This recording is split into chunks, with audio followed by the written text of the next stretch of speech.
Whatever Milton had found in the house, Mom didn't want it getting out.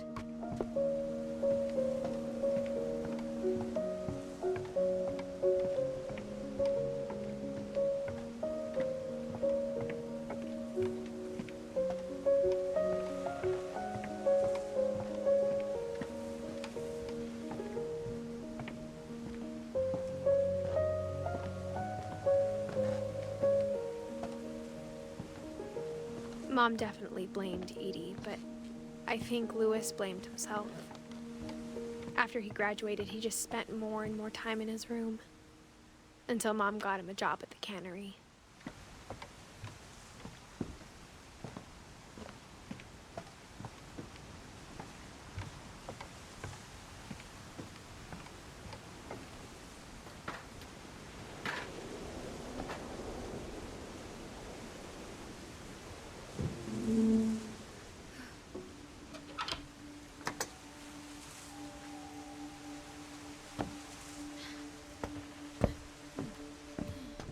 Louis's room smelled very, very familiar. That part of him lived on.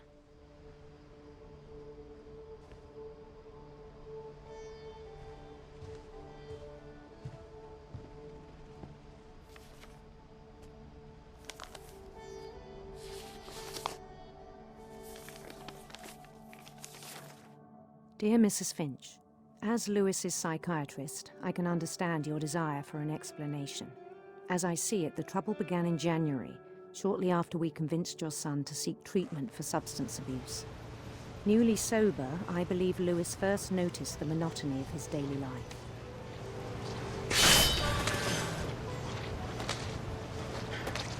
He kept working at the cannery, but he withdrew part of himself.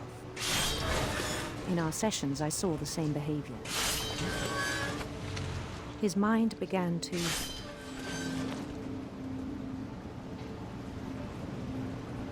wander.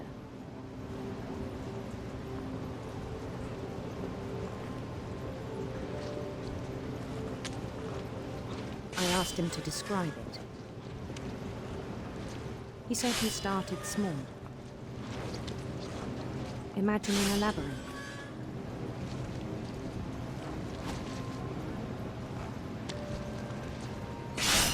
He'd feel his way about. Then something moved. Bats. And toads.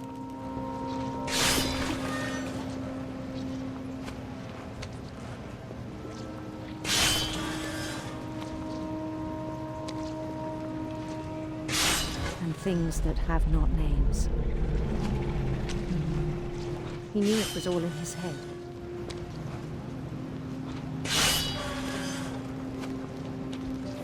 But he took it very seriously. I had hoped he'd find himself.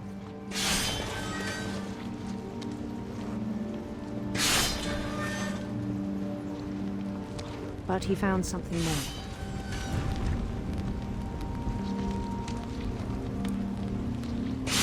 I worried about him then.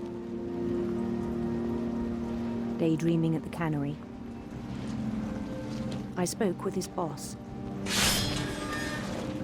But he said Louis had become a model employee. Methodical, tireless, focused.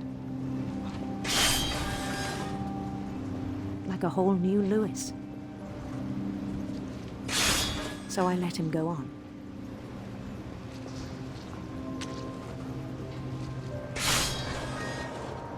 I even encouraged him. It seemed very promising at first. He told me he'd made a new friend.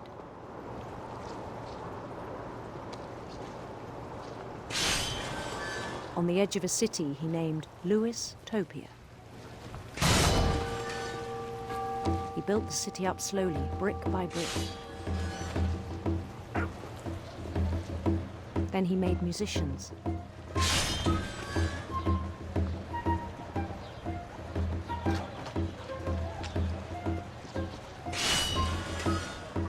And songs for them to play.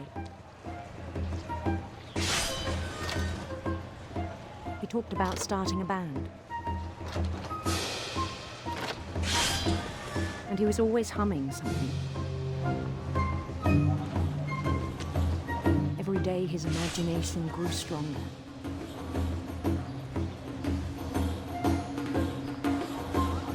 He no longer spoke at the cannery, but his chopping was as reliable as ever. Then one day it struck him that all the cheering crowds, even the stones under his feet, were all in his imagination, so he could do whatever he wished.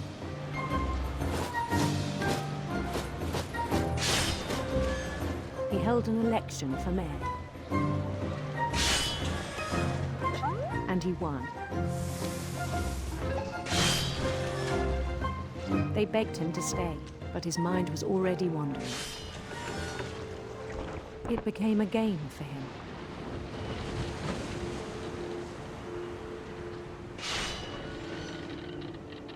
He'd conquer a city, then immediately push on.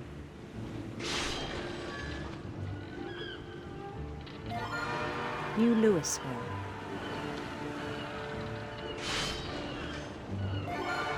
St. Louis. He started drifting away from our reality.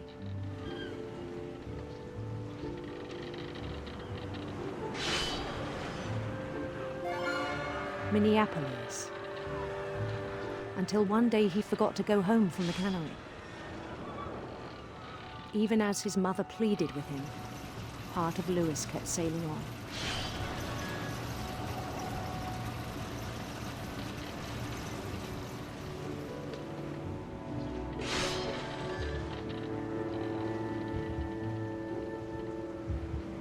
In Louisburg, he heard rumors of a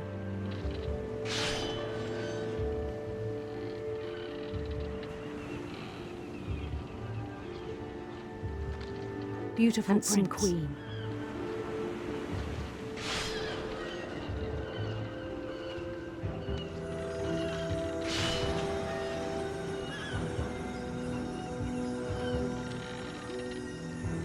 The queen was on her own quest for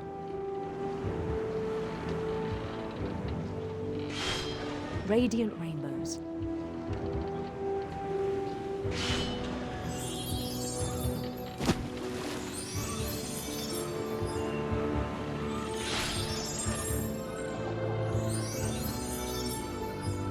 He followed the sound of her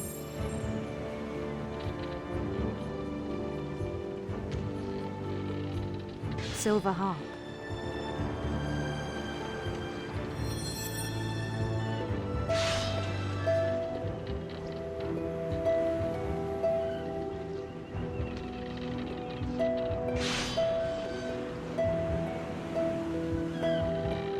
His chase led him to a golden palace east of the sun and west of the moon.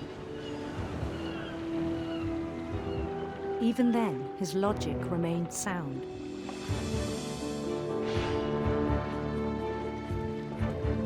He knew the world was all in his imagination.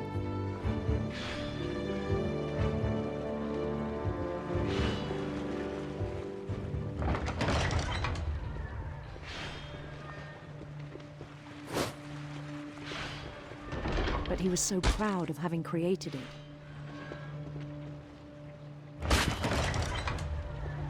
In his own eyes, he'd become something greater than a king.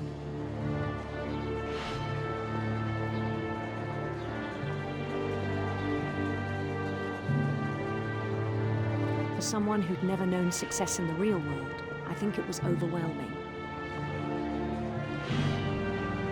And then it struck him that the real Louis was not the one chopping salmon, but the one climbing the steps of a golden palace.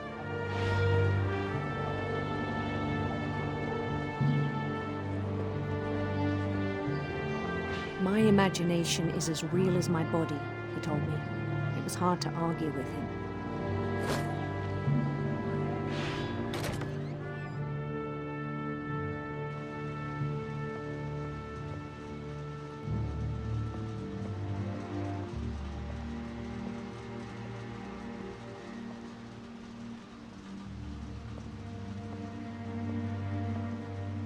He began to forget the world we know.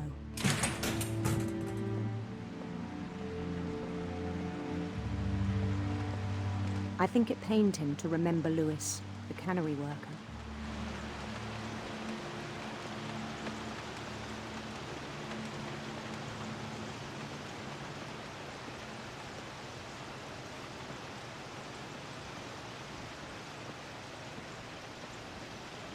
He began to despise the man with a royal contempt.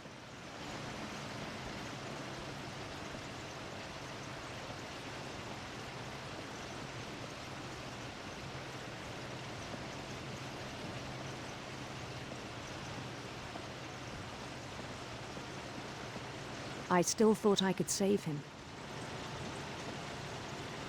Even after he said he was being crowned king over all the lands of wonder.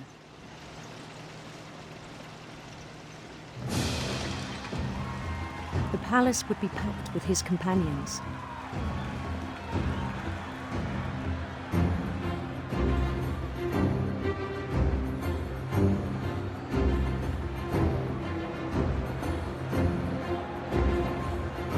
Including the wise Calico who had insisted on advising him.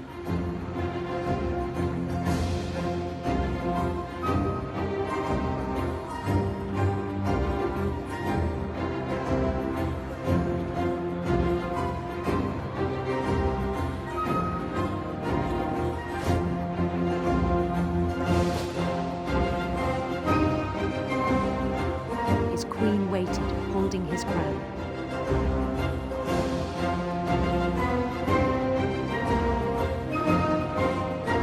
There was only one thing left to do.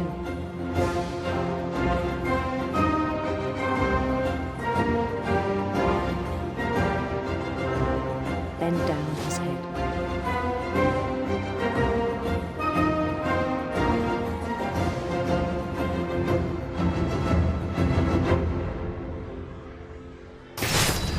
And the rest I think you know. Mrs. Finch, your son was a kind man who will be missed by all of us who knew him.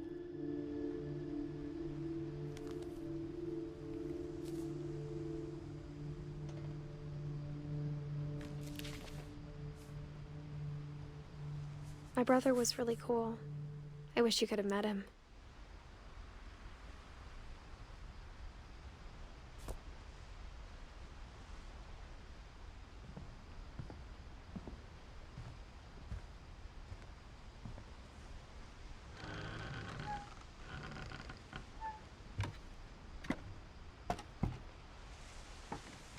On the way back from Lewis's funeral, my mom told me to start packing. She waited until the day before we left to tell Edie. I'm not sure if she wanted to make it easier or harder.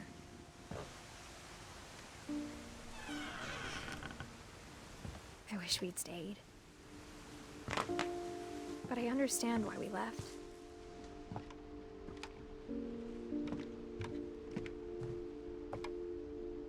My mom ended up leaving everything behind. What happened that night had been coming for a long time. Maybe I should have come sooner.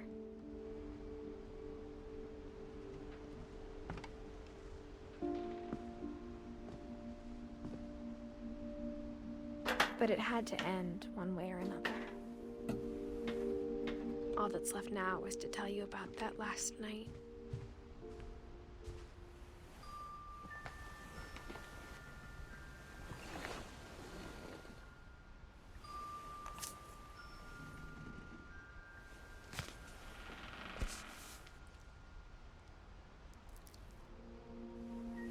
That whole last day, Edie just watched us pack and didn't say a word. Until supper, when she raised her glass and said, "To our final night together, and all our final nights apart." Grandma, you know what I said about alcohol. Some of your medications are very Edith, specific. I left a present for you in the hallway. Why don't you go open it? The grown-ups have to argue now. I'm sorry, you're right. We're all leaving tomorrow. Let's just enjoy our last... I'm not leaving. Edith, you're excused.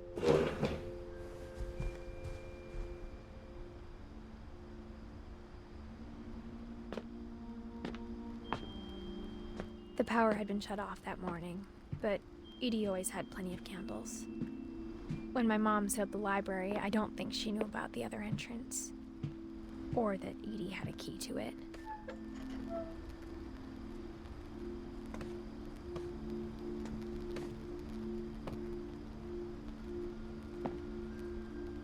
That thing you're afraid of isn't going to end when you leave the house.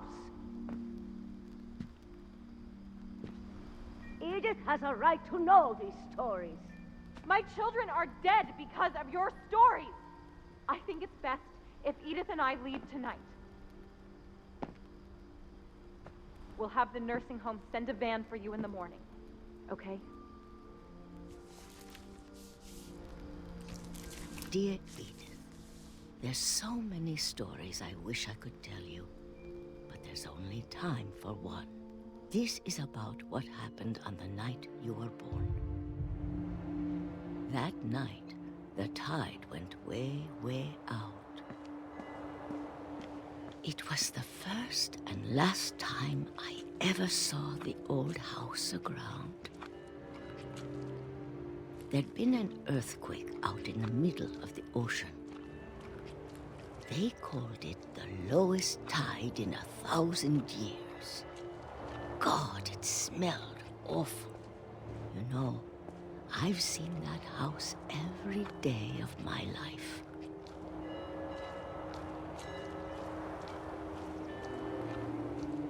But I never thought I'd go back to it. When the fog rolled in, I lost my way.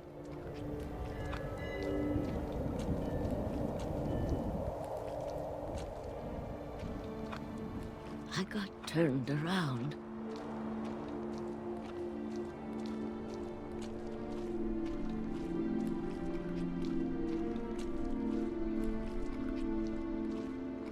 For a while, I wandered. I started seeing things.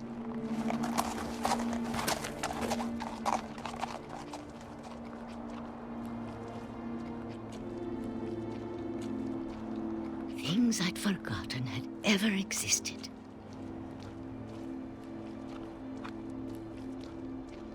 But when I saw them, they felt like old friends. That night, a lot of things came back to me. Or maybe I came back to them.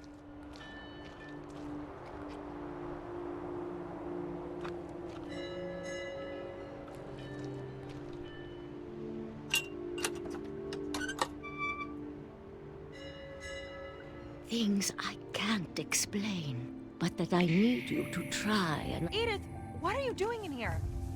It's mine! Edith! Mom, you're gonna rip it! Let go! I kicked and screamed, but Mom dragged me to the car. I never saw Great-Grandma Edie again. The next morning, the van came to pick her up, but she was already gone. After that, we moved around a lot.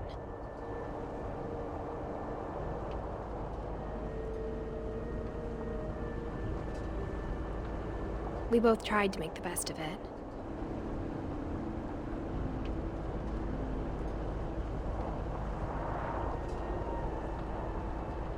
A few years went by.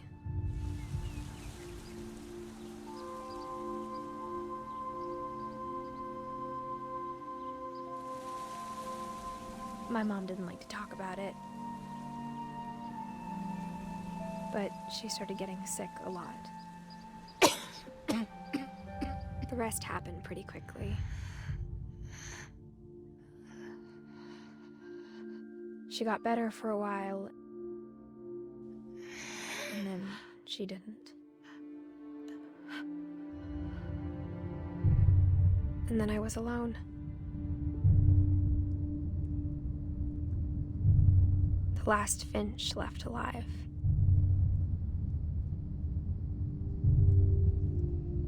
Until I found out about you.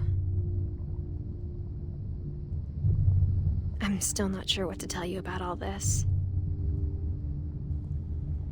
If we lived forever, maybe we'd have time to understand things. But as it is, I think the best we can do is try to open our eyes. And appreciate how strange and brief all of this is.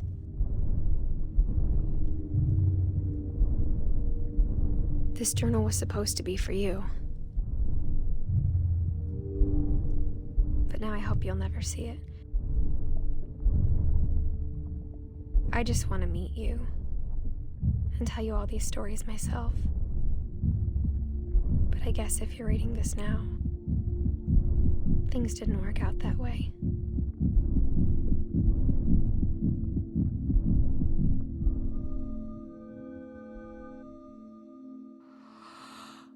This is where your story begins.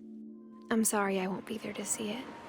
It's a lot to ask, but I don't want you to be sad that I'm gone. I want you to be amazed that any of us ever had a chance to be here at all. Good luck.